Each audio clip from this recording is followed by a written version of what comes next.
Всем привет, ребят, с вами Алекс. Я решил снова собрать ПК на перепродажу. Главное в сборке ПК это стереотипы. Если обычный пользователь увидит ПК с i3, к примеру 6100, и с i5 2130, то естественно в приоритете будет стоять i5, потому что i3 фу, хотя i3 мощнее такого i5. AMD я вообще не советую ставить для перепродажи, поскольку продать такой ПК практически невозможно. Когда люди видят слово AMD, они автоматически переходят на другое объявление, хотя претензий к этой компании я не имею. С видеокартами все проще, тоже главное не AMD, и чем больше гигабайт, тем круче.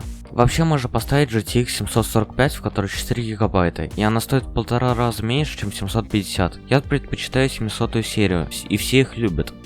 Они дешевые, достаточно производительные, и все.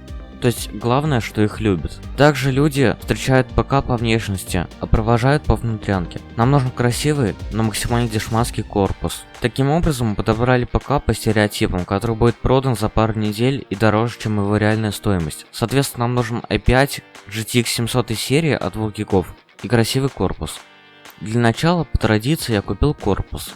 Я нашел вот такого красавца за 200 рублей с прозрачным стеклом. Это корпус компании Invin. Он погнут, у него нарушена геометрия, и в общем он имеет множество затертостей. Взял я его только из-за стекла.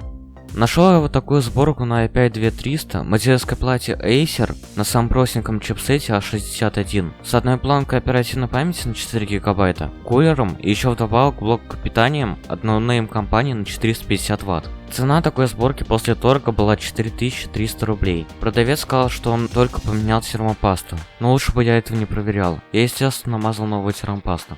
По моему опыту я понял, что 4 гигабайта будет мало, и прикупил еще 2 гигабайта одной планкой, всего за 200 рублей. Самым интересным оказалось то, что эта планка была той же фирмы с такой же частотой. В итоге мы имеем 6 гигов ОЗУ. Сердцем нашего компьютера становится видеокарта, а именно GTX 760 на 2 гигабайта. От гигабайт. В длину она чуть больше 30 сантиметров. Она имеет 3 вентилятора.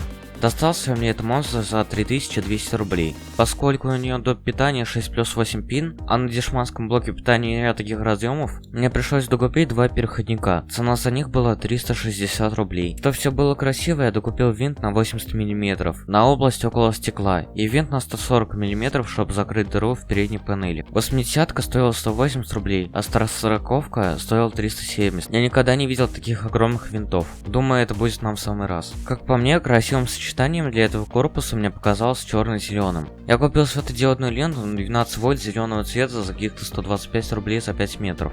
Если честно, я был в шоке от такой цены, ведь даже на Алике она бы стоила дороже. По сути, тут должны стоять 2 красивых винта с зеленой подсветкой, которые я заказал на Алике, но они мне не пришли. Возможно, из-за коронавируса. А может, их украли на почте. Покрасочные работы из-за возможности обошлись мне бесплатно. В итоге этот комп выглядит вот так, и он стоил мне почти 9000. Как вы видите, стекло достаточно исцарапано, но позже оно было отполировано. Теперь к тестам. Я опять забыл протестировать многие игры, но самое главное, я протестировал GTA 5. Для того, чтобы никакие программы не жрали FPS, я снимал монитор с телефона. И да, я знаю, это очень убого. Сейчас идет GTA 5 на самых высоких, так сказать на ультра, с DirectX 10. Полоса фреймрейта скачет, но не сильно. В среднем мы получаем около 55-60 кадров. Когда мы подъезжаем в места, где мало транспорта и NPC, FPS становится почти 80.